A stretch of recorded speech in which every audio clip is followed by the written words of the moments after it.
Services Committee meeting. People interested in participating in committee meetings can register online using the delegation registration form at www.kitchener.ca/delegation or via email at delegation@kitchener.ca. Please refer to the delegation section on the agenda for the electronic participation deadline. Written comments received will be circulated prior to the meeting and will form part of the public record. The meeting live stream and archived videos are available at www.kitchener.ca/watchnow. Accessible formats and communication supports are available upon request. Are there any members of the committee that wish to declare any pecuniary interest regarding matters listed on the agenda? Go ahead, Councillor Schneider. Thank you, Chair Johnson. Item 5.1, the Kitchener Rangers request for the Kitchener Memorial Auditorium Complex renovation. As a part-time employee of the Rangers, I will declare a conflict of interest. Thank you, Councillor Schneider. Okay, we will move on now to the consent items. Are there any members of the committee that have questions or wish to discuss any of the consent items on the agenda? Seeing none, can I have a mover, please? Councillor Stretch. Okay, all those in favor? And that carries. Thank you.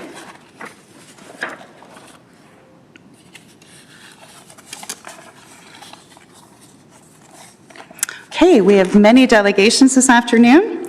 To all delegations, the city values and encourages participation and dialogue in a democratic process that occurs in council and committee meetings and through written submissions and correspondence. It is important that these interactions remain respectful towards other members of the public, staff, and council. In cases where dialogue is not respectful or a delegate interrupts councillors, staff, or other delegations, makes derogatory statements about councillors, staff, or others that are disrespectful, or uses hate speech or language that is considered harmful or defamatory, the chair may interject and take necessary actions to maintain a respectful and inclusive environment for everyone, which could include removal from the meeting.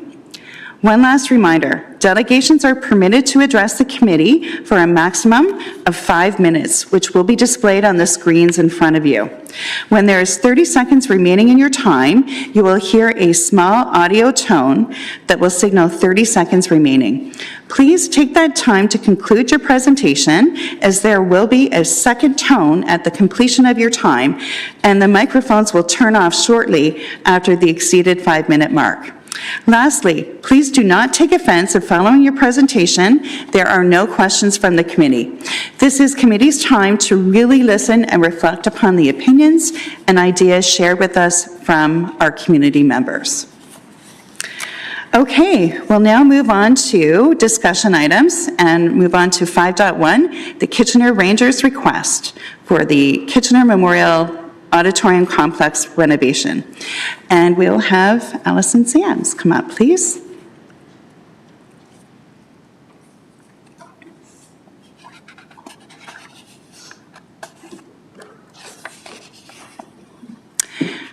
Thanks, Ms. Sams. You'll have a 5-minute presentation. Good afternoon, Mr. Mayor and members of council. My name is Allison Sams, and I am the manager at the Kitchener Memorial Auditorium Complex, commonly known as the AUD.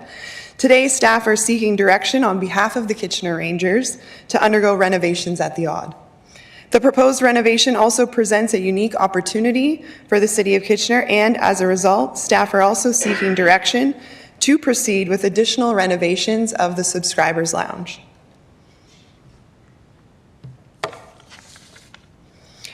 When the 2012 renovation was complete, the Rangers were considered best in the Canadian Hockey League for dressing room and player amenities like the fitness and training center and the lounge. Over the past decade, the CHL venues have surpassed the AUD, making it more challenging for the Kitchener Rangers to continue to attract top talent to the team. Improvements to the player amenities and management offices are essential in maintaining the Rangers' competitive position within the league. The three areas of focus for the proposed renovation include improving and expanding the player amenities, which will allow the Rangers to remain competitive, relocating the existing offices to the third floor, relocating the media and scouts lounge next to the existing subscribers lounge, which will be converted to a restaurant and create opportunities for a multi-use space. The Rangers have committed to fully funding these renovations. The proposed renovation by the Kitchener Rangers creates an opportunity for the city to piggyback on the construction work already taking place. The new restaurant will include a fully equipped kitchen along with a licensed bar. The 2,318 square foot space will have the capacity for more than 120 occupants and have the flexibility to operate as a full-service restaurant or to host private events and meetings. The restaurant will be where the current subscribers lounge is located, and the Rangers Media Scout room will be directly beside the restaurant. The media room will have a secure, separate entrance from the restaurant with a capacity of 80 people. The media room will have flexibility to remain closed or to be open to the restaurant, allowing it to be used as a smaller bookable space for private events. The restaurant will be equipped with multiple large TV screens, allowing for viewing of major events both from Dom Cordillo and the Twin Pad Arenas. Adding a new restaurant at the City and at the Odd offers an exciting opportunity for the City of Kitchener. Given the limited amount of food and beverage options both inside and surrounding the Odd, the addition of a restaurant will enhance the fan experience. The new restaurant will complement the Odd's existing atmosphere and provide a unique community experience. For the people visiting the community, whether it's a minor sporting event in the Twin Pads, recreational use or tournaments, or if they are attending major sporting events, concerts, or shows. We know large events draw significant crowds which not only fill seats but also benefit local hotels, restaurants, and shops. The addition of the restaurant will make the Odd a more attractive venue destination and contribute directly to the city's economic growth. The Kitchener Rangers have committed to fully fund their portion of the renovations. The city would fund the creation of the new restaurant at a cost of $2 million, where only $575,000 would come from the tax base. Staff have reviewed capital balances and reprioritized projects at the Odd to fund the renovation. To reduce the impact on the tax base, funding from the Odd Ticket Reserve Fund and the municipal accommodation tax have also been allocated to a portion of the restaurant costs, which are specifically collected to fund this type of improvement to the facility. The revenue generated from the restaurant will pay back the tax base within 4 to 7 years. Like the 2012 renovation at the Odd, the Kitchener Rangers will lead the design and construction of their renovation. The city will provide project management oversight and the final approval on the design, construction, and operation of the restaurant. Construction is scheduled to take place during the Rangers' off-season from July until October 2025. The Rangers maintain full responsibility of the construction schedule. If the construction is delayed or the project constraints occur, the priority will be to complete the Rangers renovation and finish the restaurant later in the year. This would avoid any impacts to the hockey season. This concludes the staff presentation. Before we take questions, I'd like to introduce Joe Birch, Chief Operating Officer of the Kitchener Rangers, for a few words. Thank you, Ms. Sams. And Mr. Birch, you can come up and make your presentation. Thank you so much. You have 5 minutes.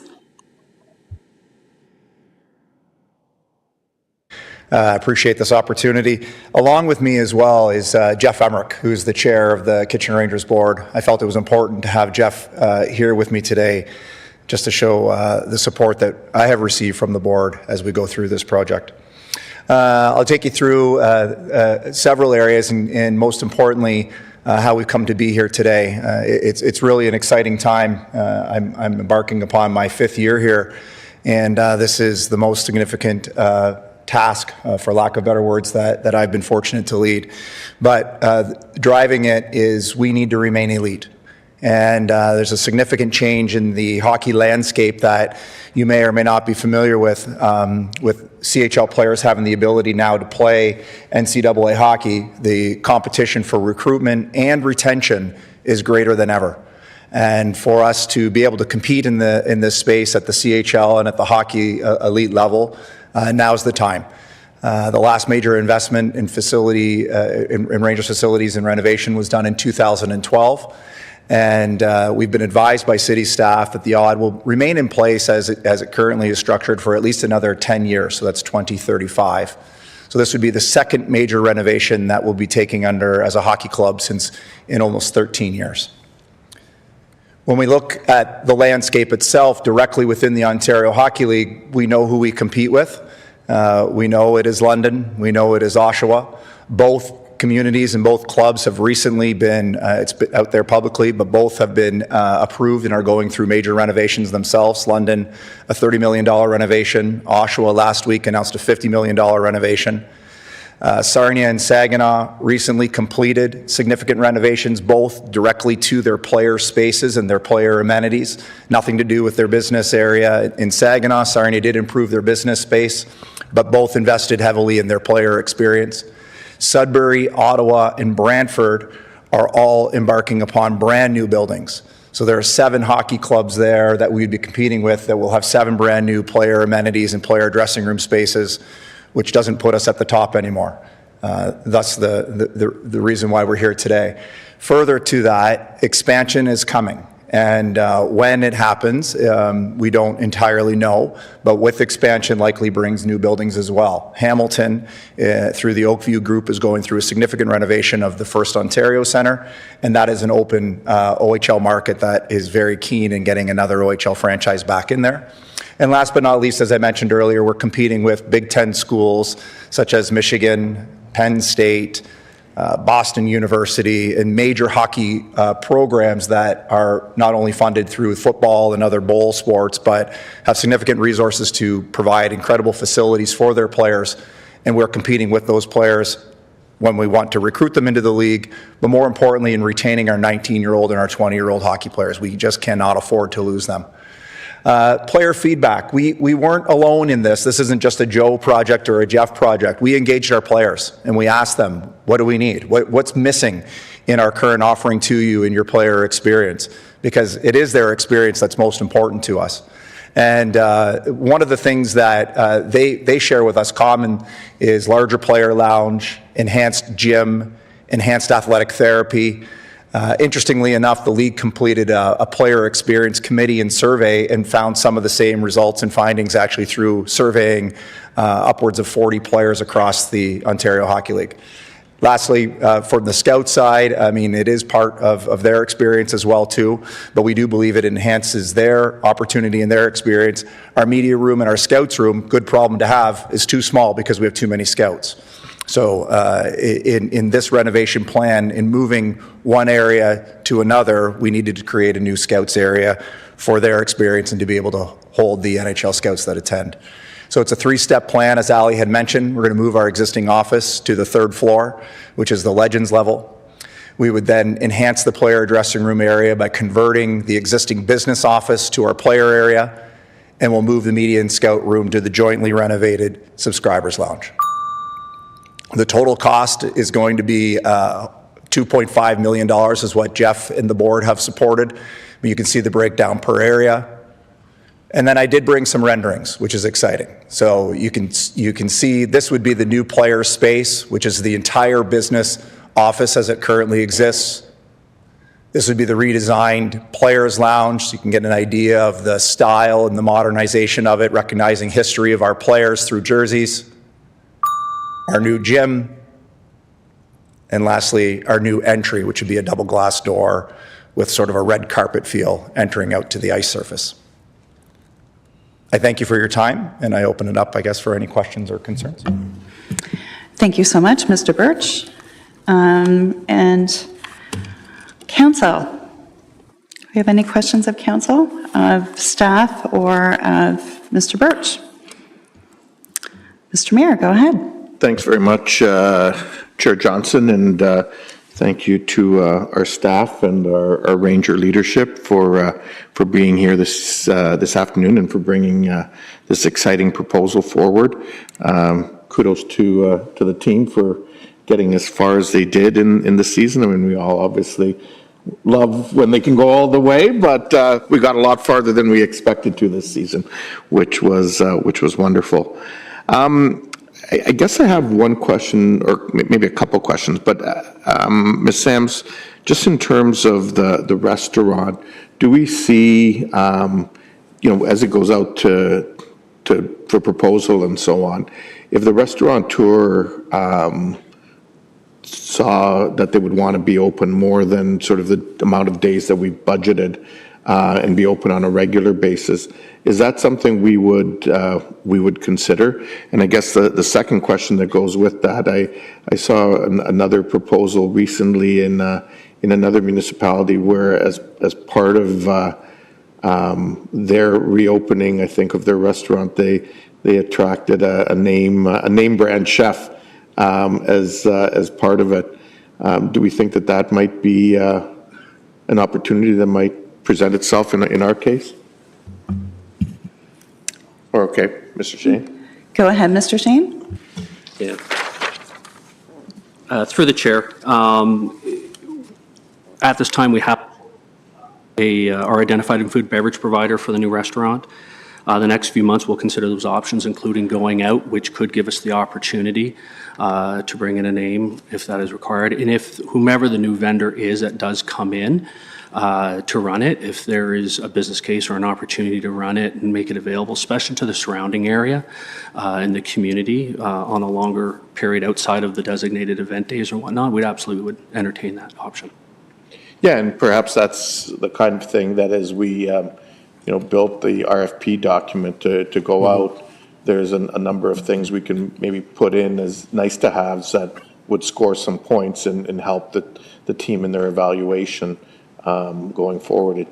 It piqued my interest when I forget who it was, Hamilton or someone went after some star power on the chef end of things. You are correct. It's the former Cops Coliseum when they've just announced that. Yeah. Was this at the end of last week, I believe it was. Yeah, exactly. And so it's I think it could be I think it could be interesting to explore some of these avenues. And I mean, the market ultimately will decide what's possible and what's not in that regard. And then I guess to Mr. Birch, and thanks for the comprehensive presentation, and again to the team for being amazing partners for many decades with the city. I did a media interview earlier today and commented on the awesome partners you folks have been for many decades. Wondering if you can just sort of reiterate the importance, because you've done this recruitment and you hear some of this feedback from some of the players, but in the absence of sort of going down this route and making some of these decisions, how will it impact the team in the longer run if we don't, basically keep up with the marketplace? Yeah, thank you. And appreciate your comments earlier. It was a really good rebuild year. But I think a real simple example, two things very real. This afternoon, Malcolm Spence is leaving the Erie Otters next year.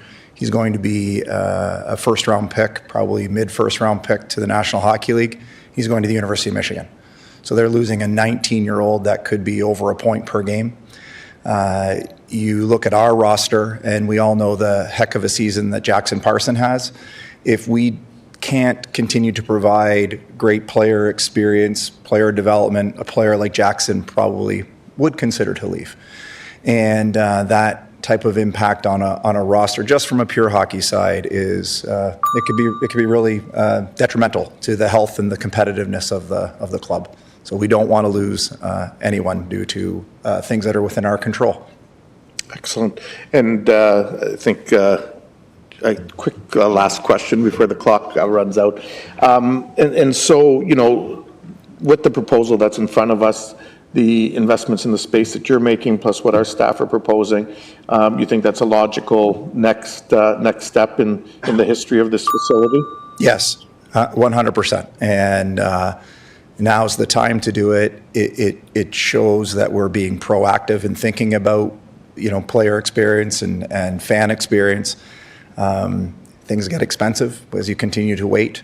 The world is evolving around us if we continue to wait, and we'd hate to run that risk. Okay, thank you very much. Thank you. Thank you, Mr. Mayor. Councillor Janelle.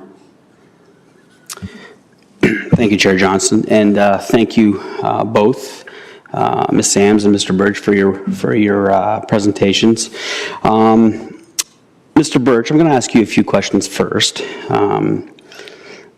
So obviously, the world of hockey is definitely turned upside down with the NCAA and the junior hockey program.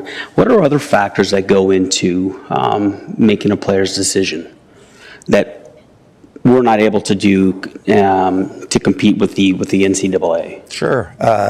Coaching might be, if not 1A, it certainly would be right at the very top, and by that, the quality of coaching and player development. The community experience, so the junior hockey experience, we are very fortunate that we have some of the very best fans, if not the best fans, outside of the National Hockey League. Education and the quality of education, and how do you support your players to ensure that they come to our league and aren't falling behind academically. And facilities. I think when you can walk in and it's state of the art, whether that's in bowl experience or kind of behind the scenes of dressing room amenities, players make decisions around those. Those would be sort of the big four drivers. Outside of that, you got geography. So we are centrally located in the province of Ontario. We have major universities that our players can access right here within the community. History and experience, history and tradition of the club and the franchise are also factors, but it would be coaching, it would be junior hockey experience, it would be education, and facilities are the main decision makers that people make. Thank you. Can you, for those who are watching at home, or for those who are, new to the community, can you talk about the unique relationship that the Rangers have with the City of Kitchener? I'm not sure if there are many other organizations across junior hockey in Canada that have that unique relationship. Can you just provide a little bit more information on that? Yeah, I think it also stems, and people forget, of how closely we work day to day. Whether that's Ali and her staff in the facility, or Bob through yourself and myself. But on our day-to-day operation, and I've been fortunate, I worked in the league office for 14 years and saw the insides of 20 OHL teams. There isn't a partnership with a city that's stronger, or a building. And I think that's unique. And I think one of the things that leads us to working together is that we recognize that we're a community-owned franchise. And that because we're community-owned, we need to have a strong partnership. And whether that's our ability to give back to help for legacy projects within the building, or it's your ability to support us through hard times. I remember presenting here to council during COVID years and asking for an extension on our term, our debenture.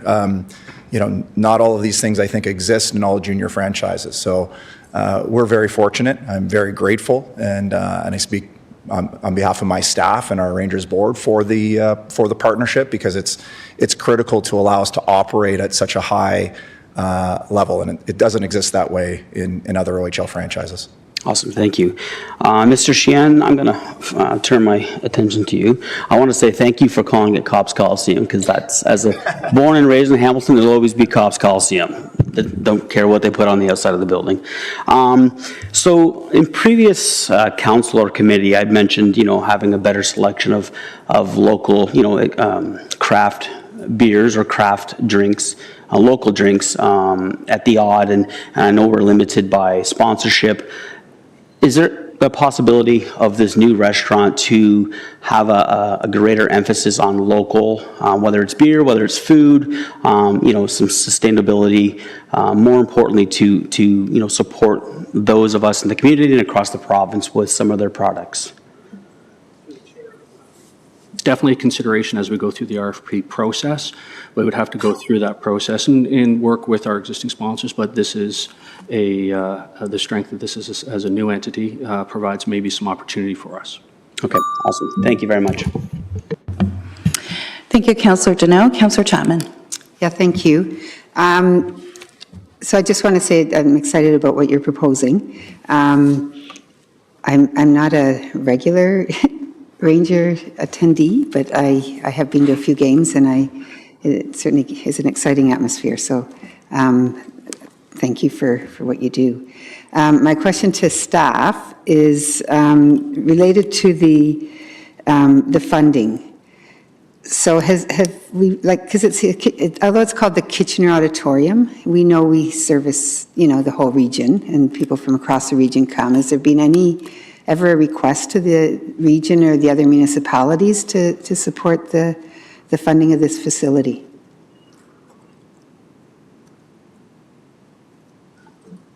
The chair, no, we have not reached outside to the region and or other municipalities to support the work that goes on at the Odd. However, with the support of the accommodation tax that's within it, that does come from hotel stays that happen, a percentage from within of hotels that are within the city of Kitchener, but we do know that when events happen regionally or through other cities, that those hotel stays do benefit Kitchener, and thus that revenue stream that supports this type of work that we're doing. Okay, thank you. I also was wondering, of the $575,000 that's coming from the tax base, what would that money be used for otherwise? Like you talked about reallocation of funds, so it must come from somewhere. So through the chair, the $575,000 that's identified as tax funded is coming from the capital contingency account. So this is funding that is set aside every year through the capital budget for unforeseen budget issues that would come outside of the budget process. So this is funds that are already in that account and available for these types of items that do come forward from time to time. Like it's basically a reserve fund? It's funding that's set aside for contingency. So anytime that there might be an unforeseen budget issue that comes forward outside of budget, there is some funding that we set aside every year that goes to a capital account that's called capital contingency. So it's in the capital budget. It has an annual allocation. The funding has enough in the account to support this ask. And does that deplete that fund? I believe it uses the existing funds within the account, but there's $200,000 that's put in every year. So there is more funding next year that would be available for other items that might come to council outside of the budget process. Right. Okay, I guess my last question has to do with, it was mentioned that this will remain in place till 2035. So what happens in 2035? And, it's a lot of money to be investing in a facility that's only good for 10 years. Yeah, through the chair, staff do recognize that a long-term vision for the Odd is needed. By the end of 2026, staff will begin 2 key initiatives related to the future of the Odd. First, staff will work on with a third-party consultant to conduct a venue assessment. Second, staff will work on a strategic roadmap to outline the work that needs to be completed so that council can make an informed decision about the future of the Odd. Staff will again begin this work in 2026. We anticipate that the Odd will continue to operate as it does. The building is in good current condition, and we see it working as it is today for the next 5 years, more likely closer to the next 10 years, which brings us to the end of that window. But we'll have future decisions within that timeline. Okay, thank you. Thank you, Councillor Chapman. Councillor Davey. Thank you. My questions are for staff as well, Mr. Birch. But I want to extend my congratulations on the Ranger season. As the mayor had indicated, much better than everyone expected at the beginning of the year, so that was good to see. My questions are just want to be a little clear. Actually, first off, could I get clarification? So there was a major renovation of the Odd that began in 2012. I believe we loaned the Rangers the money, but they paid for it.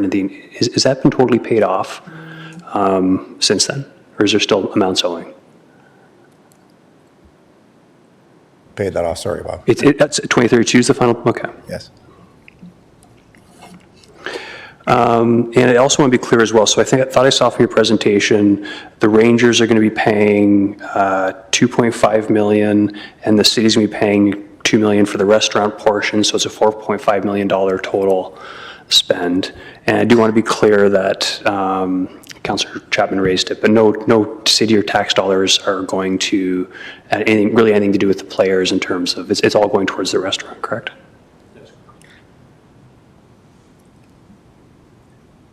Sorry, through the chair, yes, that is correct. Okay, thank you. And I did note in the report, I'm glad you laid it out in terms of the repayment, and it looks like, roughly 5 years and change. It's expected, it's more of a loan again, expected to be repaid. And again, it is noted that doesn't include any extra revenues you get from private events or rentals, or if we go beyond that 100 days. But will it continue? Where will those funding, or after that's repaid, where's that extra funding going to be going then? It might be a question of Mr. Lautenbach, but what happens to the funding after the capital contingency has been repaid to the tax base?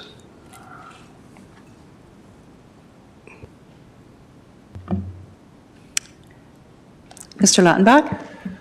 So through the chair, we'd have to work through where the revenue would go based on the restaurant, because it is something new. So once that is repaid, that's something that we would need to put an allocation towards, but the original repayment would go back to repay the capital contingency that's used. Okay, that's helpful. And last question, if I could, I think this is the second time we've seen the municipal accommodation tax brought up in subsequent council meetings, and I thought the other amount was around 300,000. So do we know the balance that's expected to be left to the municipal accommodation reserve after this is taken out, and is that earmarked for anything at this point? So through the chair, it would leave approximately 300,000 left in the reserve, and I believe there's about 400,000 that goes into the reserve every year. So there is, obviously a stable source that's replenishing that over time. Okay, that's it for me. I'll have comment as well, Madam Chair. Thank you. Thank you, Councillor Davey. Councillor Ioannidis. Thank you, Chair Johnson. Sorry, I missed a bit of the beginning of the presentation. But I guess my question with regards to overall, I'm very pleased to see improvements happening to the facility, but also to augment such a fabulous partners that we have with the Kitchener Rangers. I'm just wondering, is this all the low-hanging fruit that we could do? Because 10 years is still a significant amount of time, and I do see a bit of a challenge trying to compete with the NCAA, because I know how the states are with sports, and they're a whole new animal. So that's why I'm a little bit concerned with if this is all the low-hanging fruit, and whether this is you, Mr. Birch, or Ms. Sams, or Mr. Cheyenne, whoever could answer this, because is this enough? We can always do more. But given time constraints in what our needs are with our current players, yes. And we're working with an architect who has done Oshawa, which I believe Oshawa has the current best facility in the Ontario Hockey League. He has also worked with other NHL teams. So when we asked him to give us some creative thoughts, he provided the layout that you see. We do believe that if we get beyond 10 and 15 years, we may need to look at something. But what we currently have, you'd be amazed when we told our players last weekend in exit interviews that we were doing renovations. They were like, well, why? What's going on here? We have a great facility, and we really have an amazing offering for them. We're modernizing it, and we're updating it, and we're going to make things a little bit more convenient by having our gym on the same floor as opposed to the basement. But there's nothing wrong with what we currently have. We just want to be one of the best in class. And so for what we're doing right now, we believe it's the right decision, both financially from a club side too. It's a significant investment by the club. But where we are right now, we believe we're doing what's in a great interest of our players that'll take us through for another decade and a half. And we will go from there. Okay. Thank you for that. I guess my other question would be with regards to the restaurant, and I guess it'll be with staff. What exactly is happening to the restaurant? Are we totally stripping it down and replacing everything, or are we building, is it like a whole new infrastructure in there, or what is it exactly that is the renovations that we're looking at here? So through the chair, the current restaurant would still exist and would be open for special events as it currently is. The new space would have regular operating hours and be located at the other end of the building. It would also service the Twin Pads. So similar to, another venue where, there's a space open, you're going to a hockey practice, you want to grab a dinner or something, it's there. It's Okay. operating outside of just special events. So rather than, your 34 home games plus our concerts, there's opportunity to have regular hours. Okay, oh, I must have misread the report then. I thought it was the restaurant that's kind of there. Can you also, and I think it was in the report, but are any of these renovations able to support our attraction for other events, like music events and stuff like that? Yes, and that is a piece that we did focus on, that our goal and our vision for the Odd is bigger and better and more. We are hoping to recruit more events, and that is our leadership team that is there now. That is our goal. That's what we're working on. Events are looking for that VIP lounge space. They're looking for a restaurant service space. And we operate with what we have currently very creatively. But that's going to give us that amenity that we currently are looking for. Okay, so I'll ask the similar question what I asked Mr. Birch, is are we doing everything we can to enhance the space? Again, I understand the time constraints and all that stuff. Are we maximizing this time right now? I would also say yes. Okay. Yes, I believe we are. Okay, that's all great. I don't know if anyone's moved the recommendation, but when the time's appropriate, I'll move it and I'll have some comments. Thank you. Thank you, Councillor Ioannidis. Councillor Stretch. Great, thank you so much. So I have some questions about the kitchen. Will it be a fully equipped commercial kitchen, the new build? Through the chair, yes, it will. Okay, and will it be fully accessible, a kitchen? Yes. Okay, and will, I hear you describing, using it for outside attracting different kinds of events or rentals. And so will this restaurant be accessible, like with regular working hours? Will you be able to get in and out of the restaurant without accessing the rest of the auditorium? Moving the location and focusing on the location of the subscribers lounge does create that opportunity. It is separated from the main bowl, so just like our main lobby is accessible and open, it would allow that pathway to the restaurant.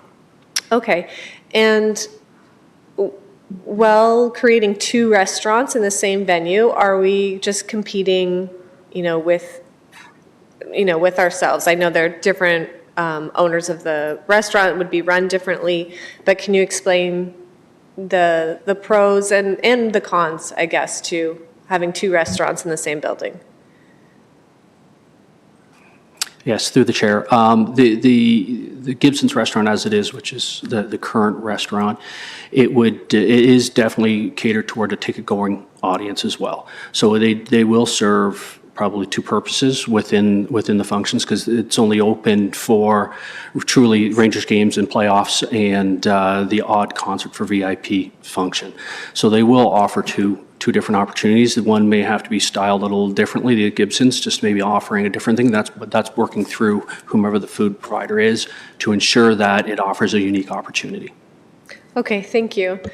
So outside of regular hours, then will the space be rentable as well as the kitchen, or just the space? Go ahead. Through the chair, outside of regular hours, it would be rentable for a space. I'm thinking restaurant hours are typically evenings and weekends, so if there was a function that was looking to book it a corporate event during the day, similar to the function of this current subscribers lounge, it would be a bookable space with that kitchen and catering option there. Okay, thank you. And my last question, I guess, is for the Rangers organization. You talked about the different ways of attracting players, and I do think that's an important part of, the recipe for having a successful club and a successful fan base. But I am really interested in the fan base more so. And I was wondering if you could talk to me a little bit about your internal culture. Our internal culture?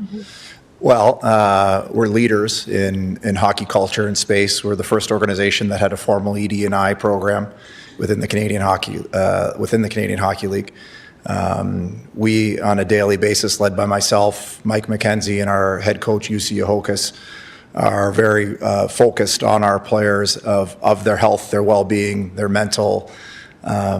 We have almost half of our staff full-time are both women and men. So we are we're very proud of the culture that we've created, and we're very proud. And I take personal pride in leading in that area, not just within this community, but certainly within the hockey community across the province. So I have some pointed examples, I think, in what we do, but I also know that it is something that we talk about on a regular basis with our players to ensure that they're doing the right things all the time, and that's on us as leadership to continue to work with them and coach them and teach them in a really important area away from the rink. Great, thank you. That piece is really important, and I think probably missed in talking about player retention. That is a key factor and an important factor for our community. And I just want to thank you for, the ways that you have shown leadership in this area. And do you see this restaurant being a full add into that culture, into the experience for not just the players, but the fans? Yes.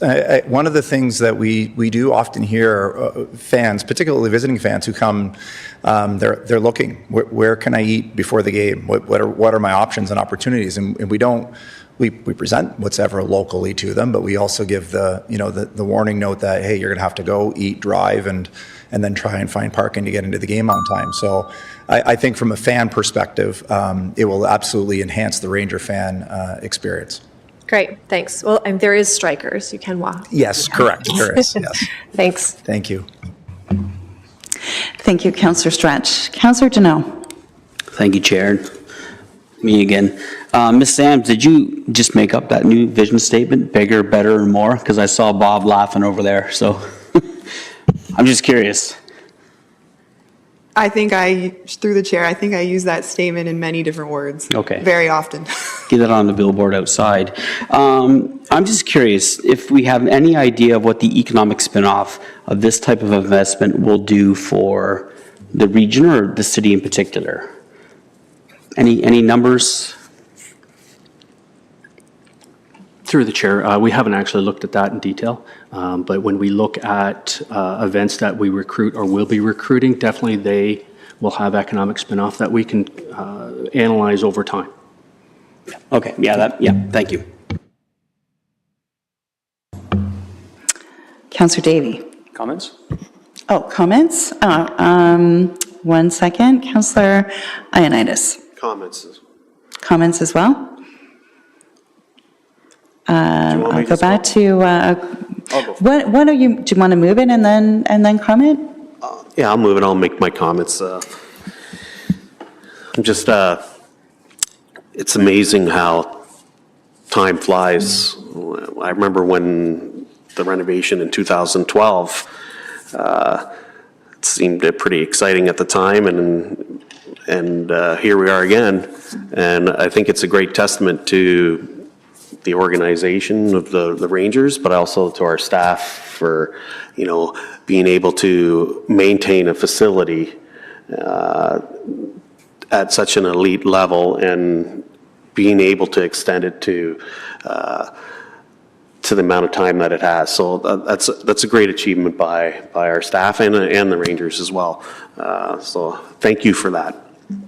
I also I can't think of another community that has such a beautiful relationship with with a tenant such as the Rangers, and the commitment that, as a partnership that we have to keep working together to make a great product for the community, but it also a great community organization such as the Rangers. It's very impressive, and I'm quite proud to support the Rangers and everything, all their endeavors. So I'm excited to see these renovations move forward. Thank you. Thank you, Councillor Ioannidis. Councillor Davey. Yeah, thank you. I'd echo that. The Rangers organization is a terrific partner in our community where they bring a lot of vibrancy. We've had a great relationship with them in the past, and they're continuing here, and wish them all the best of luck. It's the OHL equivalent is my two favorite teams are the Kitchener Rangers and whoever's playing London, right? So they're in terms of this deal itself, I do think it's really important that it's really clear, as the media reports this, that the Rangers organization is paying for everything to do with the dressing rooms and the player amenities, and the Kitchener's contribution is really adding that restaurant piece, which will really go far, I think, in attracting other events, even to the auditorium, like the esports events that's growing, and concerts and that sort of thing. It will add to that vibrancy.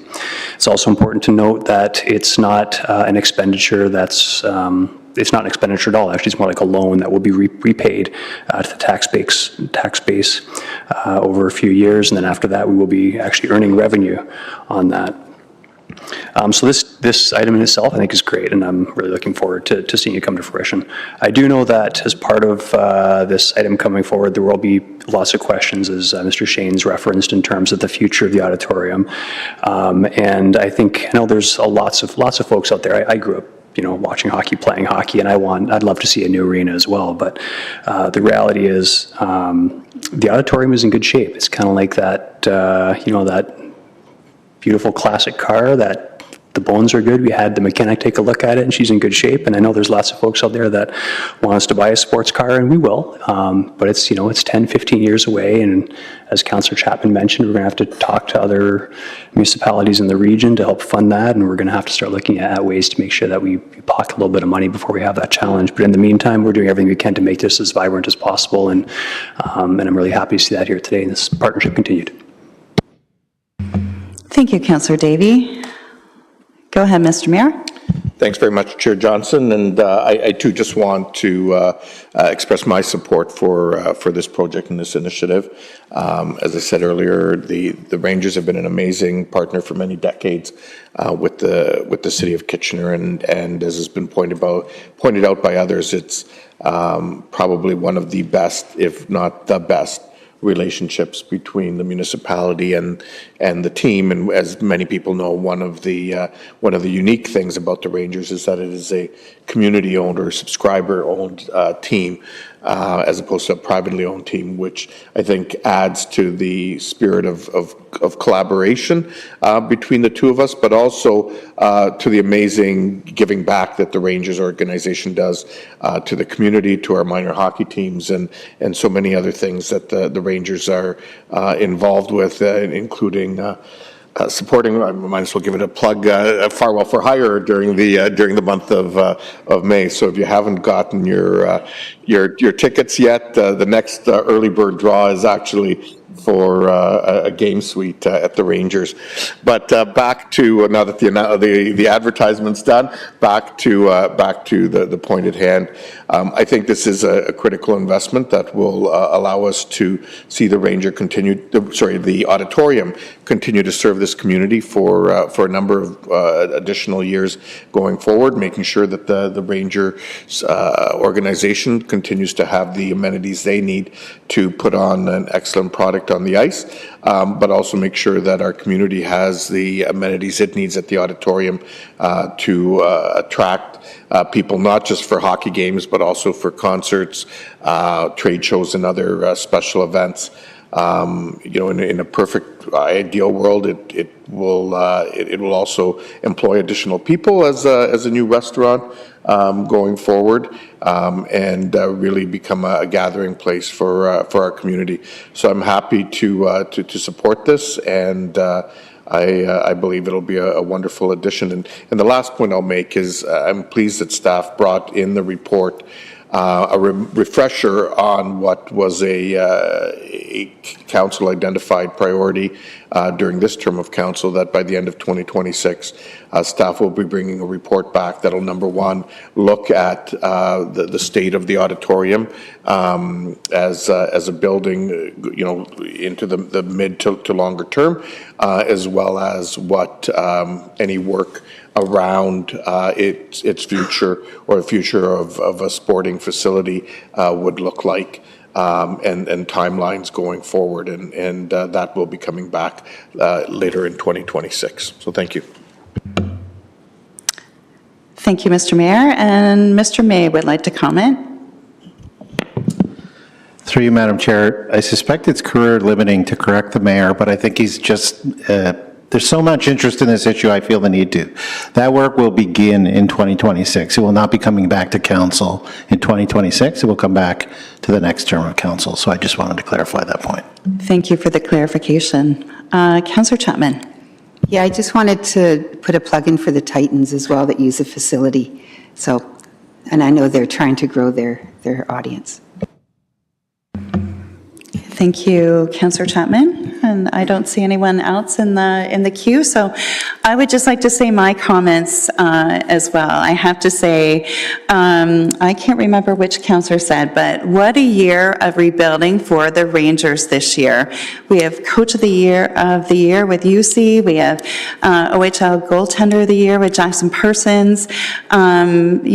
Just been firing on all cylinders this year, and so proud. I was a little nervous about the season as it got started, and boy, did that team ever come together. So it's been so much fun to watch. But not only that, as Councillor Davey was saying, we do have a really special place at the Odd, and I come from another hockey community. I grew up with the Peterborough Petes, and I look at other markets, and other markets would love to have what we have here in Kitchener with our Odd, with our Rangers organization, with the support that we have from the community. I've been following these issues actually really closely. I know what's going on with the Oshawa Generals, which Oshawa is to Peterborough what London is to Kitchener, just putting that in as well. And, their threats of changing venues, changing communities. And we don't ever want to be in a situation like that, and I don't think that we will be. The support that we feel from the Rangers organization as well, and then I know that as incumbent in our community is, people are really excited to support the Rangers. So I'm happy to support, very happy to be supporting this as well. I know that when people do come to our community, they are asking, where can we go and eat? And once you park there, you do not want to leave. So I totally agree with that as well. Thank you to staff. Thank you for all of your work on this. Thank you for your partnership with the Rangers. I think this is an exciting step forward.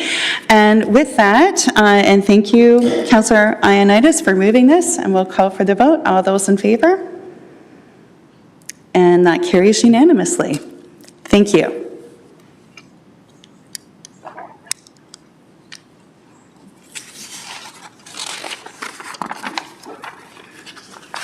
Okay, and next up, we have item 5.2. We'll wait till, thank you for all of our visitors today. We'll move on to our places and spaces and our parks master plan.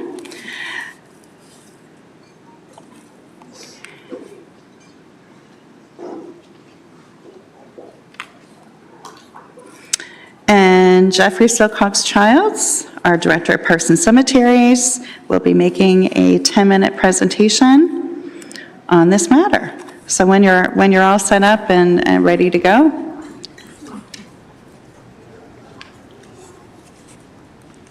All righty. Through you, Chair Johnson. Thank you, Good Mr. afternoon. Childs. I'm very pleased to be here this afternoon to present the Places portion of the Places and Spaces Parks Master Plan.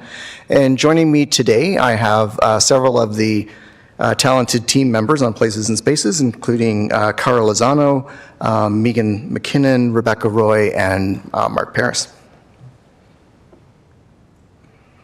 Parks Master Plan is deeply rooted in the city's strategic plan and is key to advancing our collective goal of cultivating a green city together.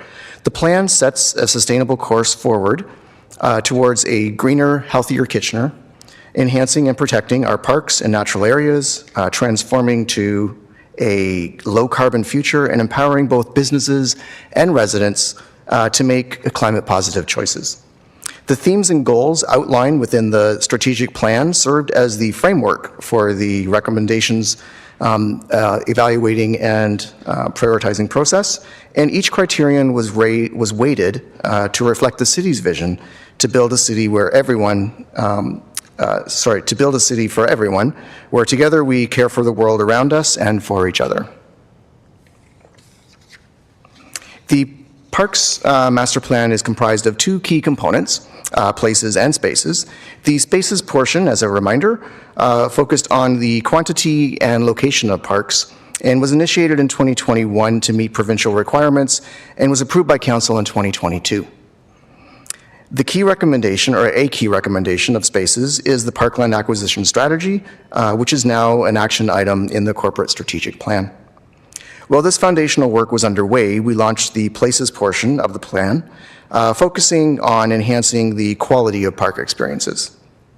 Between 2021 and 2023, we engaged in an extensive consultation process, and within that process, we were focused in on three key questions. How are parks currently experienced? How can we create parks that better serve our community?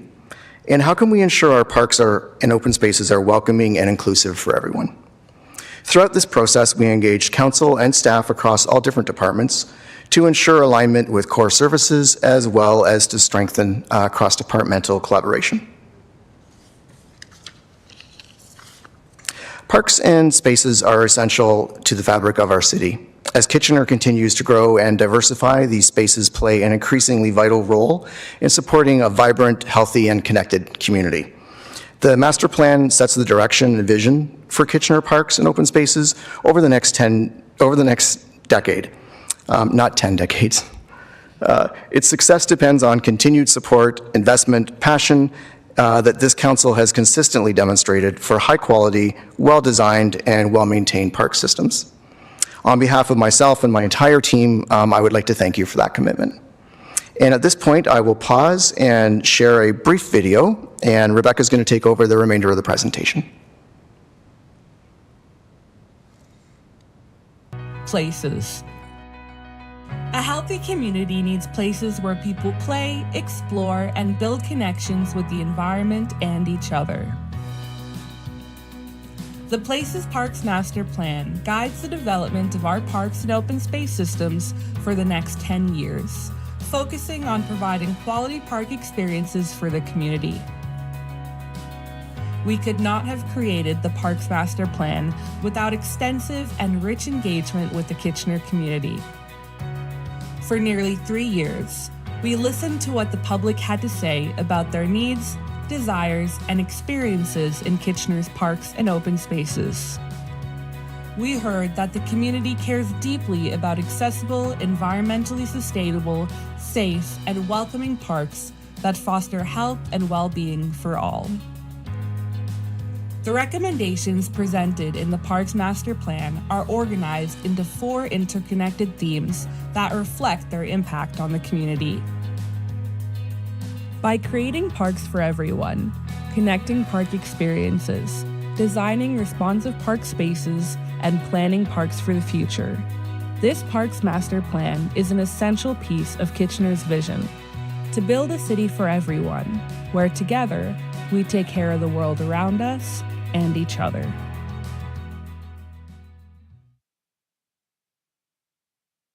Good afternoon. My name is Rebecca Roy. I'm a landscape architect with the Parks Design and Development team and project manager for Places. On this side, you'll see a few key highlights from the report. In the remaining slides, I'll go through a brief overview, including the document structure, highlights from the recommendations, the impact area groups, and the implementation framework. Rather than a single comprehensive document, Places is formatted as one overarching document and 14 topic-based documents. They work together to describe the complete Places Parks Master Plan. The overarching document describes the active community engagement effort, the development of the recommendations, and the implementation framework. And each of the 14 topic-based documents is short and accessible, providing more information on the background and context for the recommendations. Places contains a total of 50 recommendations. Of those, 30 will result in policies related to parks and open spaces, 7 will lead to capital investment in parks, and 13 will result in strategic development. 13 of the 50 are currently underway as part of council-approved initiatives or legislation. The video at the beginning presented the 4 interconnected impact areas: Parks for Everyone, Connecting Park Experiences, Responsive Park Spaces, and Planning Parks for the Future. These impact areas describe the desired community outcomes and supports the city's strategic goal to build a city for everyone where, together, we take care of the world around us and each other. All 50 action items are organized into one of the 4 impact areas. Parks for Everyone holds recommendations that have a primary focus on the city's role in fostering a sense of inclusion and belonging for all. Connecting Park Experiences focuses on enhancing the parks and open space system by looking at novel ways to create park experiences outside of traditional park spaces, while prioritizing a balance of uses within and across parks. Responsive Park Spaces involves thinking creatively about how park programming, by examining how parks and trails and open spaces are currently enjoyed and how they might adapt to future needs. And finally, Planning Parks for the Future focuses on long-term sustainability of parks and open spaces by planning for community growth, changing demographics, considering the longevity and environmental impact of investments, and more. I will highlight a selection of key initiatives out of the 50 recommendations from each group. Under Parks for Everyone, this group commits to continuing engagement-informed design, which is a relationship-based approach already successfully being employed on park projects. It also includes a recommendation to invest in rubberized play surfacing in each ward where it is needed. Connecting Park Experiences includes formalizing a policy to look at local park networks. Instead of upgrading one park at a time, we will make upgrades across a network of several parks. This approach is responsive to neighborhood communities and optimizes financial investment and operational efforts. This group also includes establishing a policy to introduce new park experiences in non-traditional spaces. The Gaukel Pocket Park, opened in the heart of downtown Kitchener last year, exemplifies this approach.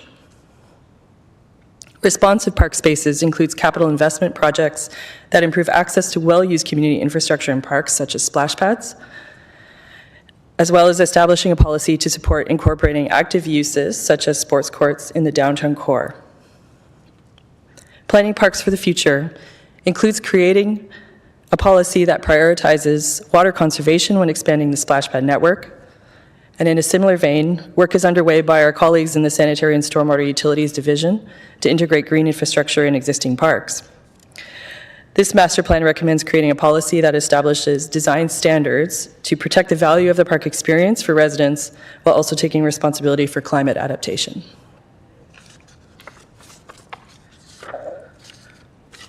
A 10-year implementation framework is included in the overarching document, outlining a fiscally responsible near, mid, and long-term priorities. All capital projects are fully resourced through forecast budgets within that 10-year framework. And recommendations related to strategy development are also resourced.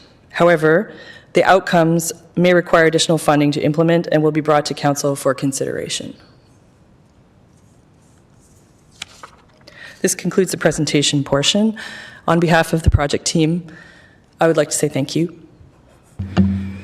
Thank you, Ms. Roy, and I apologize for not having included you whenever I first announced the 10-minute presentation. I'm so sorry about that. We have some delegations. I'm not sure whether or not they're here. We'll move on to that next. Doug Jones? Is Doug Jones here? Not seeing them. Shane May? Shane May here? I don't see them either. Okay, we can then move on to questions of staff. Councillor Ioannidis. Yeah, thank you, Chair Johnson, and thank you for the presentation and for the video. I always love when we have the presentations with the videos. I guess my one question is, and it's just, I'm just wondering, in the past, when we've done these master plans, we've never really had it really fully budgeted in our capital forecast. Like, usually when we did our master plans, it was more or less high in the sky things, and now this one, I think this is the first time that I see that it's fully costed. Am I out to lunch, or is that just the way it is? It's a good thing. I'm not criticizing. The councillor, I'm going to say that we probably took a more financially, not conservative, but mindful approach. And as Rebecca pointed out within her presentation, any of the strategic pieces within the master plan, there could be and likely would be financial impacts to those, and those would come back through a regular budget cycle. Okay. All right, great. Thank you. Thank you, Councillor Ioannidis. Going to Councillor Chapman next. Yeah, thank you. So I have a few questions. First, I'll start with coming off, in the Bram Yards component of the report, and in the downtown section, the section of that report. And it refers to, creating that this would be a perfect property for a park similar to the Kitchener Market and Regional Courthouse. Those are concrete pads. In fact, I don't think at the market there's a blade of grass or a single tree. I'm not sure, I was going to drive by and I didn't have the opportunity to do it, but I think the courthouse is similar. So I hope that's not what we're actually talking about here, because the Bram Yard property itself has, I don't know how many, hasn't been developed yet, we don't have a proposal, but the last count I heard with the area from King Street to Victoria to Park and up to Agnes, there would be 5,000 new residents in what's already been approved, and add on top of that, whatever is proposed on the Bram Yards. So there is a real need for actual proper green and parkland area on that property. And it's, I think, how many acres? Is it 6 or 8 acres of land? I'm not sure. I know that's a big difference, but it's quite large. So I just would hope that, I don't know if it's a motion I have to bring forward to have that changed, because I would hate to see concrete pads as our public space on that piece of land. Mr. Reedman? Through the chair, and so the Bram Yards master plan would take precedent from the recommendations on this, and the principle that was endorsed by council states, develop a vibrant streetscape, provide high quality outdoor public space, including usable green space. And so as we work through that master plan process, we would look at those options through the redevelopment. So it would not require a motion as of from council today to set that direction. Well, okay, even to change the wording to take out the Kitchener Market and Regional Courthouse as examples? Through the chair, so I believe those are just reference examples, but the master plan for Brom Yards would take precedent on this overall development concept. And so, yeah, that would provide guidance over top of this other recommendation in this document in front of council today. Okay, well, that's fine. I'll wait till that comes forward. Regarding the community garden section, there's reference to food security.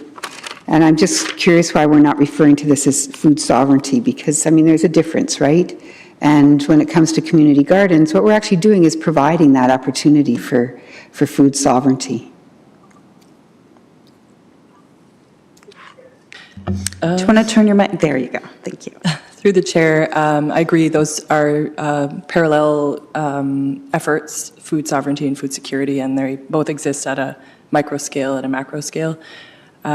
So with that, I think community gardens can meet that need for both food sovereignty and food security. Okay. I don't know if there's an opportunity just to integrate that into the report somehow. The other question I had was regarding signature and feature parks.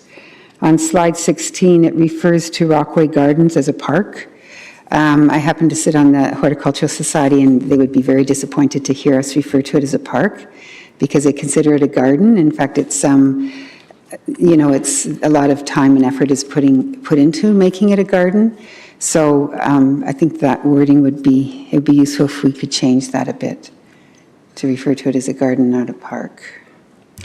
Through the chair, we can revise this. I would recommend that it retains its categorical definition as a park, and the special arrangement is through its agreement between the city and KHS. Okay. Could you also give us an update on the Victoria Park Master Plan? Like, it's not considered one of the master plans in this report because I know it's already underway, but an update on that would be helpful, please. Through the chair, that's correct. The VP master plan is already underway now. Karen's taking the lead on that one, and the Engage page, I believe, was just updated today, I think, very, very recently. So that work is underway sort of ahead of this. And an update on the timing? Full engagement has just really begun. There's a couple touch points coming up very soon. One of them is actually going to be in the rotunda here. I think a second one is in Victoria Park Pavilion to start gathering specific feedback from select groups. But broader engagement is open now through the Engage page. Okay, I have another question, but I'll come back. Thank you. Councillor Deneau. Thank you, Councillor Johnson, and my park peeps right there, eh? All right. So do we have any data that shows when we invest in youth, we invest in parks, we invest in our communities, and giving opportunities for, I'm going to focus on young people, what it gives back? Not necessarily in dollars and cents figures, but more of, reduction in crime, reduction in vandalism. Do we have any numbers on that we could look at?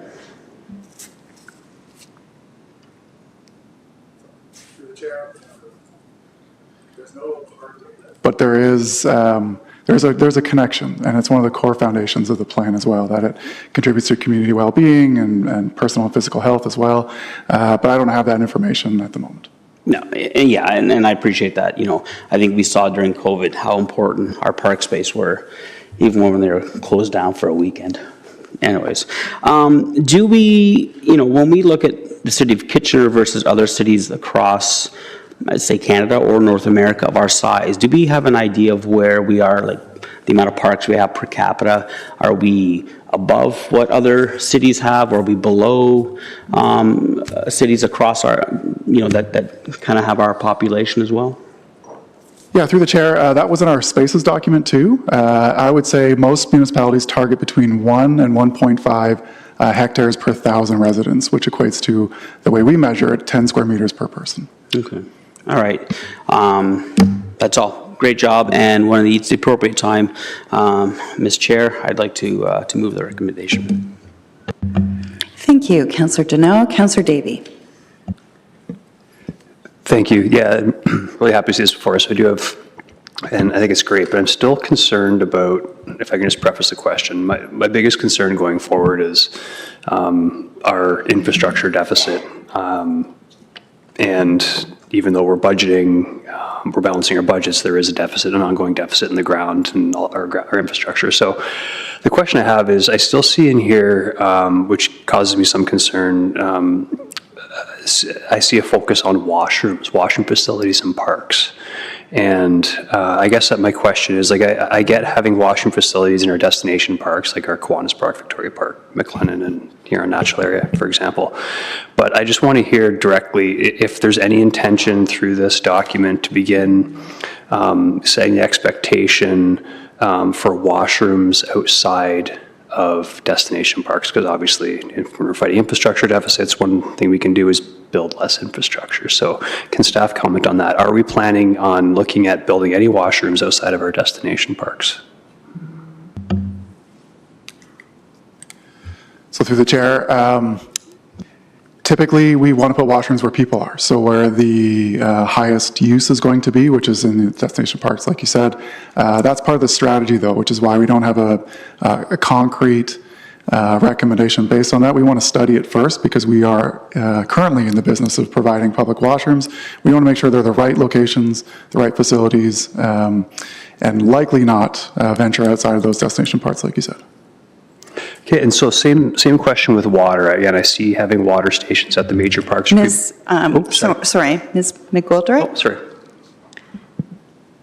So through the chair, and certainly perhaps this also responds to the water question, because that the assessment of water features will be done in concert with the washroom strategy.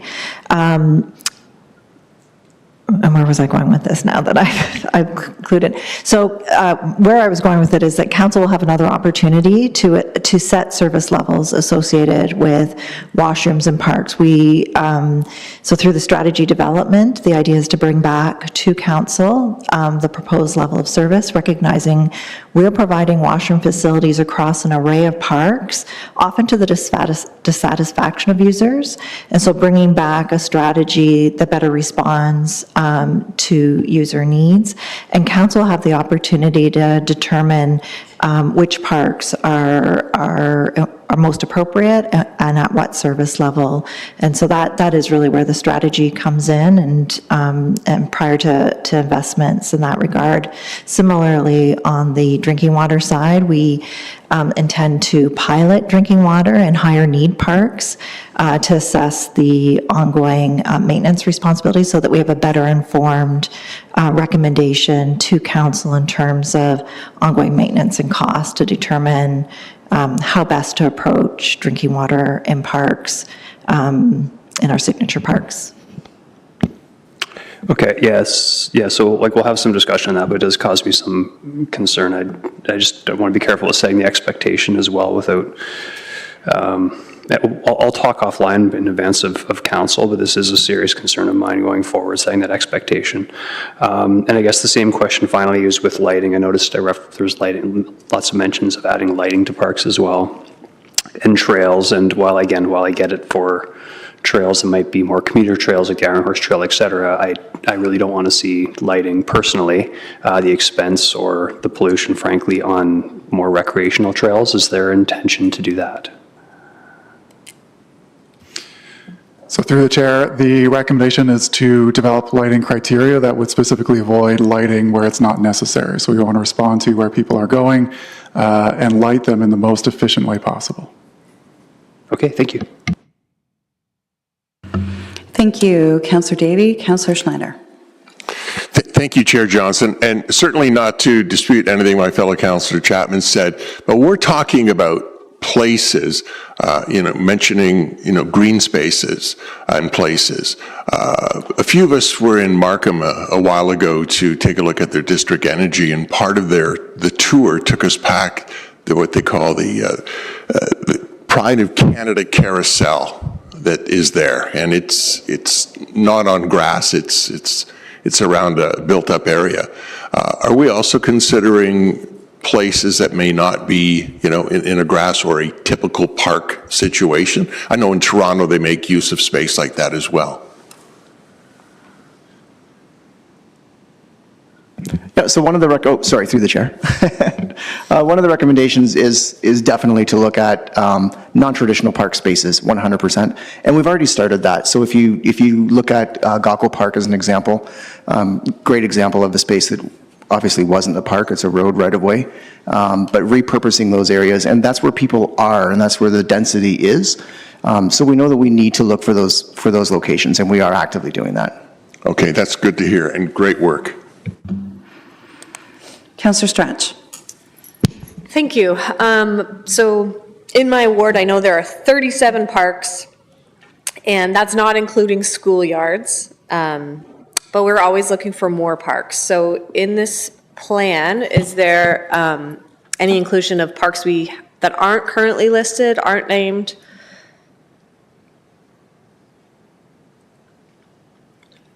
Sorry, can you, through the chair, can you clarify parks, 37 parks? What?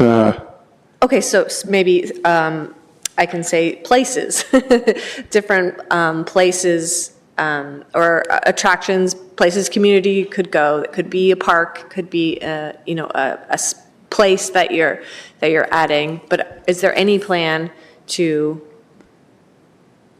have more parks than are already listed? So through the chair, that is through our acquisition strategy as well. The goal is to maintain that 10 square meters per person target. So as growth continues, we continue to acquire. But that's not part of this plan. That was the first half of the master plan. But yes, that is the intent. Wonderful. And then my next question is around places, and it's about a track, like a 400-meter track.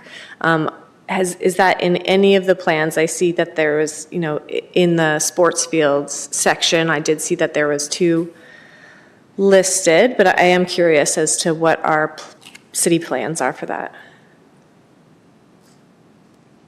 So through the chair, we take our lead from the Leisure Facilities Master Plan that determines the sport and regional sport demand in our park system. So from where we sit, the 2 we have, or at least I understand it, they are the current inventory, although that work is going to continue, and that's outside of the parks realm. Okay, thank you. Thanks, Councillor Stretch. Councillor Chapman. Yeah, thank you. So my question has to do with parkland acquisition.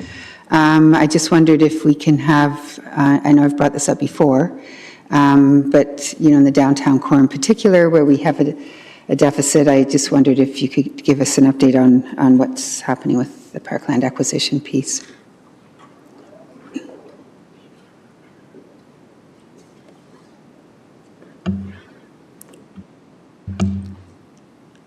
Mr. Stevenson? Thank you. Through the chair. So council will be hearing from the Development and Housing Approval team this summer with an update on the parkland acquisition strategy. So council will recall that that's a strategic action item within the current plan. And our intention is to deliver that strategy that builds on the work that Spaces, that's already council approved in Places, which is in front of you today. That parkland acquisition strategy will be seeking council's advice this summer on the criteria for the terms of reference to help guide us to determine the criteria and parameters of what staff will use to be nimble to be able to acquire additional lands in order to expand the overall land holdings for parks. So that parkland acquisition strategy will be led by one of our planning and development project managers that were onboarded this month, and that work will continue over the next several months. Our plan is to have that in place so that we can be strategic either with development applications or in consultation with our realty group as opportunities present themselves. So certainly it is work that will build on the work that's in front of you today, but it is a separate project. And is the idea that this would be part of the 2026 budget process? Because right now, I don't think we have any money set aside for parkland acquisition. Is that correct? Through you, Chair, as part of our touch point in the summer, we will lay out the current financial situation and land acquisition. If it's done outside a development application and we need to purchase land, there's a funding requirement. I think that we'll have to look closely at what Council's potential options will be, whether that's included in Budget 2026 or whether we are able to establish other criteria. I think we're ahead of ourselves right now discussing that, but we will bring criteria and options forward as part of that project. Okay, thank you. Thank you, Councillor Chapman. Councillor Schneider. Thank you. Chair Johnson, sorry, I forgot to ask my first round of questions, and it may be in there, but are we looking into any sort of sensory park?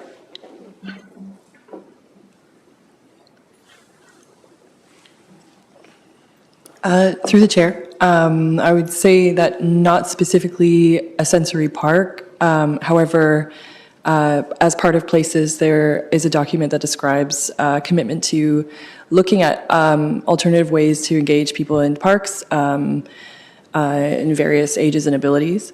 So that would be looked at as on a site-by-site basis as park projects and park renovations came through. I would love to see us look into that. I know in Elmira, the Kate's Cause Sensory Park is visited quite often. So it'd be great to see something like that as a part of inclusivity in the city of Kitchener. Thanks. Thank you, Councillor Schneider. I don't see any other questions in the queue, so I'll ask mine then. I'm wondering if you can talk a little bit about how we work with our school partners, or do we? And how can we, if we're not, how are we initiating those conversations? Our parks, our schools are placed strategically in neighborhoods and communities. And yeah, maybe I'll let you answer that first and then follow up. Through the chair, well, through yourself.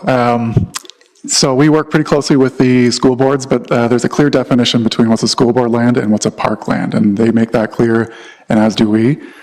We like to build complementary, and they would too, complementary program, complementary infrastructure, so we're not duplicating efforts, in particular with our park network approach, where we see what's available in the community, not just public park, but public or semi-public amenities in school board lands as well. So we work fairly closely with them, and we have constant operational agreements with them as well, and linkages with our planning teams to support that. Thank you. So is there a way of opening up those conversations? I know that in the past, when I was a public school board trustee, that we relied on parent councils to do fundraising so that park equipment could be put into schoolyards, et cetera. And I do know that obviously there needs to be a recognition that during school hours that the parks and any equipment that is there does need to be reserved specifically for the school. I'm just thinking, you know, there's 365 days in a year though, and a lot of these areas aren't serviced with good park and playground equipment, and in many cases they're very, very old because they haven't been doing that fundraising to replace that equipment. Is there an opportunity either from you, or does it need to maybe be a political ask from council speaking to the school boards about how we can better utilize those spaces?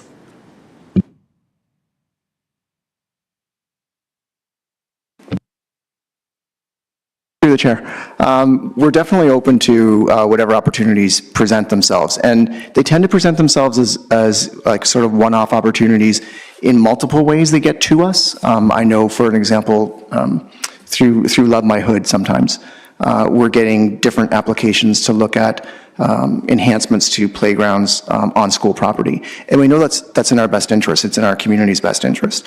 And as Mark was alluding to, our focus really is trying to make sure that whatever we're doing is complementary to the overall plan. So we're not repeating the same thing over and over. If we have something in a nearby park, it would be wonderful to have something different in an adjacent school property, so there's more opportunities for people. So we're absolutely exploring any opportunities like that, and it's not limited to playgrounds. We have agreement opportunities for trail systems that go through school properties as well, and we know we need those linkages. Yeah, thank you. I'm just thinking of when Mr. Stevenson was talking about land acquisition. There is land, and how do we better look at using that? So thank you. Councillor Janelle. Thank you, Chair Johnson. Just one follow-up. We were talking about, our infrastructure and what we have as far as our playgrounds and equipment in our parks. And some of us might remember 1967. I wasn't one of them. But Canada invested in parks, in spaces due to our centennial celebration of Canada.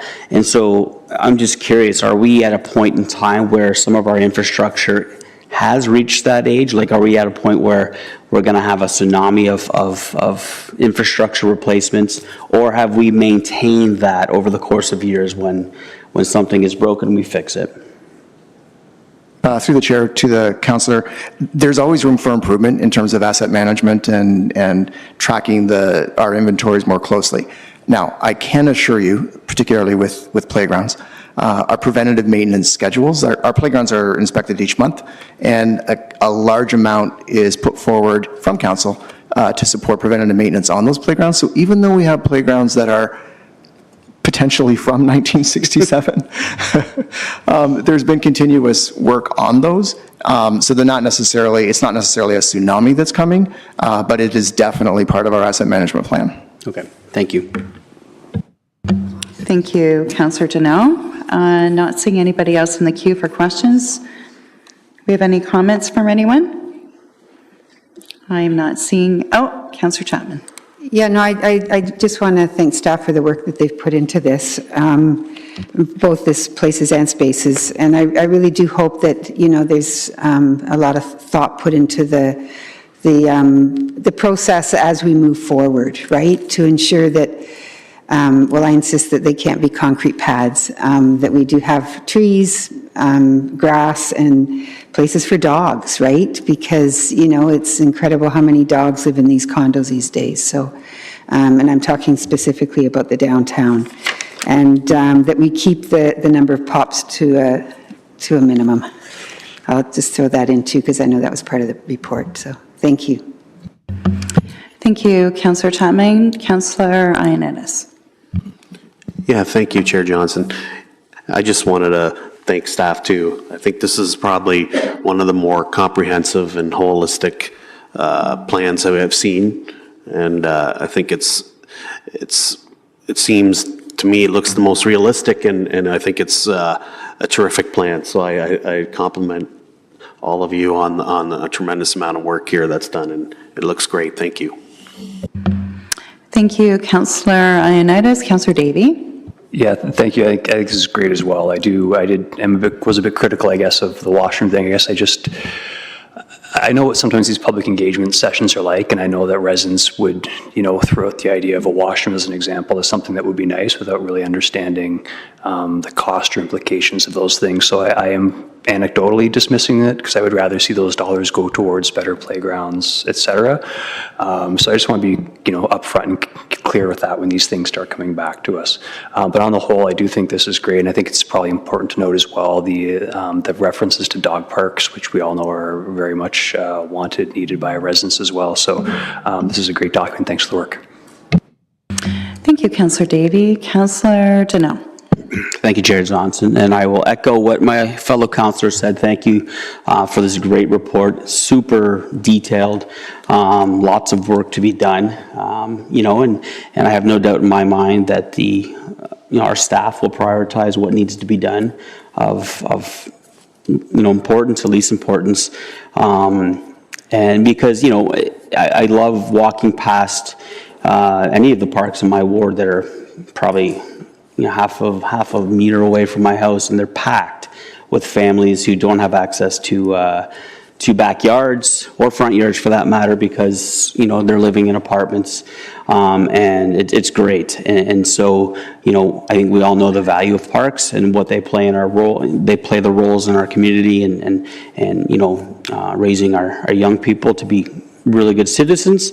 So thank you very much, and I want to thank staff as well for always willing to listen to what the concerns are of our constituents, meeting with myself personally out at the park, and looking at ways that we can enhance our park spaces for those with dogs. And so it's always good when our community knows we're listening to them.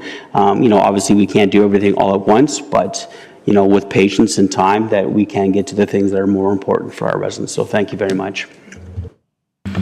Thank you, Councillor Deneau. Going to Mr. Mayor.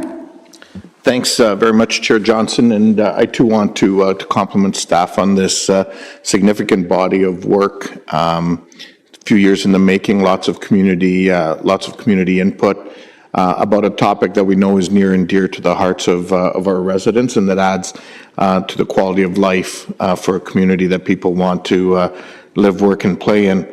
As we reflect on the 15 areas and the 50 recommendations, there's a lot of good things there, and I think it's fair to say, I think it's fair to say that you can literally look through all of that and say there's something that meets everyone's needs. It's always hard to find that balance on these kinds of issues, but in the recommendations that are before us, I think they recognize that there are people of all ages and abilities that use our places and spaces, and we want to make sure that the amenities that we offer reflect the changing demographics and diversity of our community, and meet the needs of what residents are looking for in 2025 and for years going forward. So well done by the team. Thank you. Thank you, Mr. Mayor. And I don't see anyone else in the queue, so I'll just add my comments as well. And I just wanted to thank you for such a thorough and well thought out report. When I think of things that I hear from residents, that definitely our parks and our spaces are in the top 3 of things that come up from residents. People really, really care about our parks. So thank you for having such a great view into them. And the other thing I wanted to mention as well is I really appreciate your view into looking at our parks from an equity perspective, that it's really, really important that we're putting money into parks and more amenities into areas that we know are really, really needed in our community. And I really appreciate that. I know, as Councillor Deneau had mentioned, for many people in our community, our parks are their backyard. They're their cottage. They're their open space. They're the place to be able to run around and get rid of some pent-up energy. Not all of us are blessed to have a place with a yard. So how you have looked into that, I really, really appreciate it, and I know that our neighborhoods do as well. So thank you for all the great work on this. It is very much appreciated by the community. And with that, I'll move to Councillor Deneau to move this. So moved. Okay. And all those in favor? And that's unanimous. Thank you very much. Okay. And we'll move now on to still the same group. So we'll move on to our park tree and bench dedication program. And Mr. Paris and Mr. Silcox-Charles will be making a 5-minute presentation on this. Thank you. And whenever you're ready. Sure. Thank you, Council. I suppose I don't need to introduce myself, but I am, anyway, Mark Paris. I'm the manager of Parks and Design Development. So I'm here to present the city's revised tree and bench dedication program. So this report consideration today started from council direction back in 2023. Sorry if I'm bending over, I'll get as close to the mic as possible, but thank you, that's cool.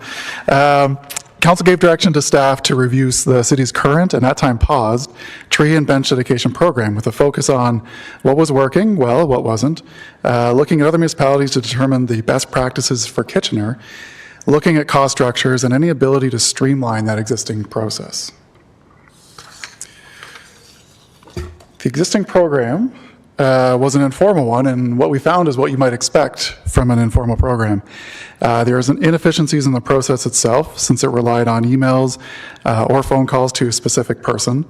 The pricing that was fixed from 2015 and never changed, making it a pretty unsustainable, making it unsustainable to continue. Lack of options for interested participants looking for lower entry points. No guidance on where the benches should go, or more aptly, when a location becomes oversaturated with dedication benches. And lastly, specific to trees, unsustainable replacement rates for single tree plantings without the support of a watering program. So we're proposing and highlighting here in the first 5 minutes here are 4 key changes. The first is asset ownership, second, life cycle, third is the cost, and fourth is the process. And the first of the big shifts starts with who owns these assets. The former program outlined that the participant paid for the bench or tree and it was owned by them, with the responsibility of the city to repair as needed. This proposed program will shift and communicate to participants that the benches and trees will remain as a City Kitchener asset and that the participant will only own the plaque or recognition feature. This leads into the second change, which is their duration.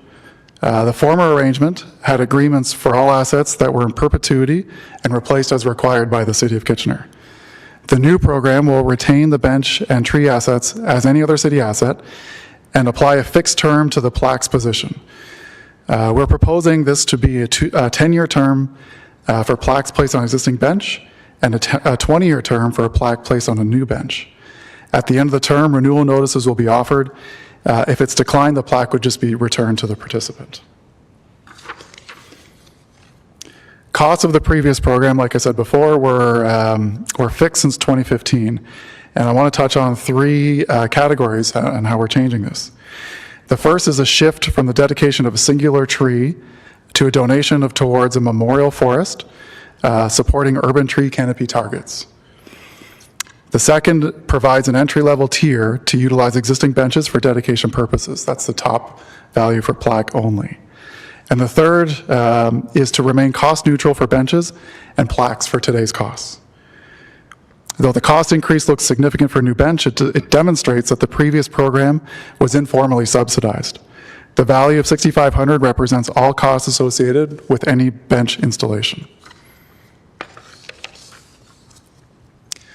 Lastly, the process itself will be modernized, from its informal structure of direct calls and emails to the appropriate operations supervisor, to an online portal supported by the city's existing web-based tools, and direct staff support to assist applicants and manage installations. And that's it. Thank you very much.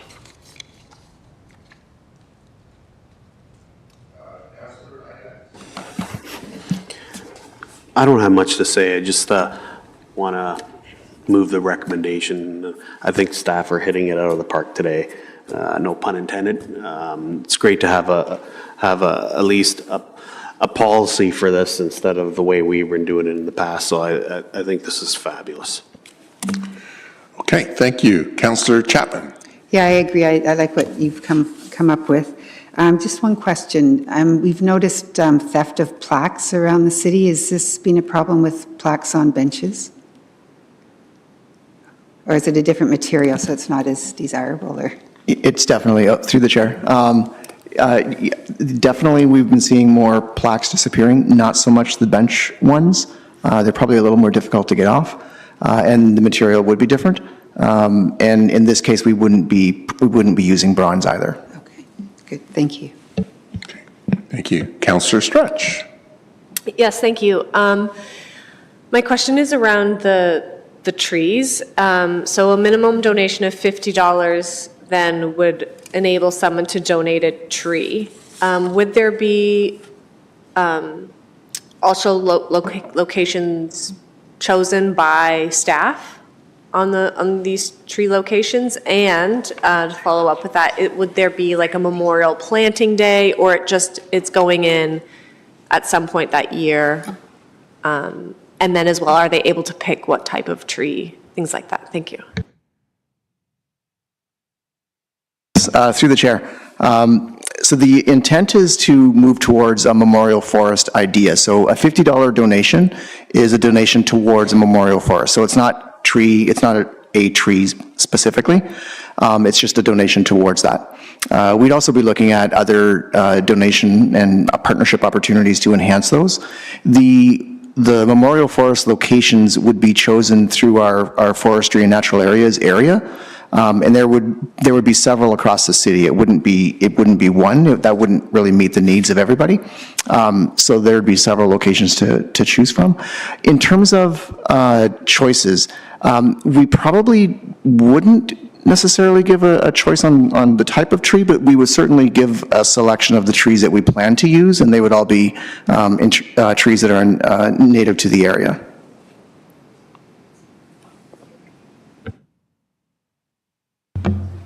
Thank you, Councillor Stretch. I don't see anybody else in the queue. Does anybody want to make comments? Oh, Councillor Stretch. Great. I just wanted to add, I think it's awesome, a really great step in the right direction. I could see this, I could see the community using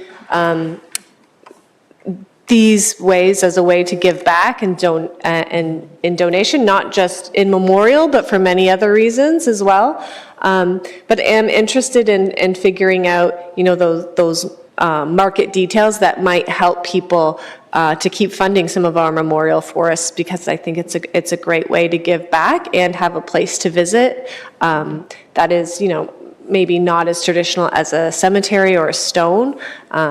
But I'm interested in seeing how we can work together with that industry a little bit. So thank you. Thank you, Councillor Stretch. Councillor Schneider. Thank you, Chair Johnson. I want to thank Councillor Singh, who brought the motion forth to review the park dedication program. And staff, this is so thorough, it's so helpful, and I think those who want to do something in memory of someone, maybe who loved the park or a trail, I think you've covered off so many things. It's streamlining it, it's costed out well, and it's good work all around. I think it's going to be very beneficial. So great work, and thank you, Councillor Singh, for bringing this review forward. Thank you, Councillor Schneider. Councillor Janot. Thank you, Chair Johnson, and again, thank you, staff. As somebody who purchased, I think I said this before, I purchased 25 years ago a couple spots for my grandfather's on the Trans-Canada Trail for $100. And I know anytime I really want to find the kiosk or the location where their names are, I can go out there, and that will be there forever. It is a little different. This won't necessarily be here forever, but if family want to continue to have their legacy live on, then they can pay for that. And I think it's important for families to have their names and their legacies, whether it's a bench or a tree, continue to live on after those of us who are here are gone now. So great work, guys. Thank you, Councillor Janot, and I just wanted to say my thank you as well. I love this program. I think it's really great. I often struggle with whenever someone passes to, I don't want to get flowers. Flowers are gone within a couple of days. Also, people tend to get inundated with that. This really is a great response, especially as people want to do more things for the environment. This is a living legacy. I think it just ticks all the boxes that we want to be ticking as a community, because it's helping build our urban forest as well. So thank you for all of your work, collective work on this. You've been busy, so thank you. And I'll go to Councillor Ioannidis to move the motion. So, So moved, so moved. And all those in favor? And that passes unanimously as well. So thank you very much. Okay, we'll move now on to our information items on our strategic plan update. Are there any members of the committee that wish to discuss the information item? If not, can I get a mover then, please? Councillor Ioannidis, you're busy today too, thank you. All those in favor? Thank you, and that passes unanimously as well. And do I have a mover to adjourn the meeting? Thank you, Councillor Chapman. All those in favor? Thank you, and we're adjourned. Thank you. And we'll be back at 5. Thank you.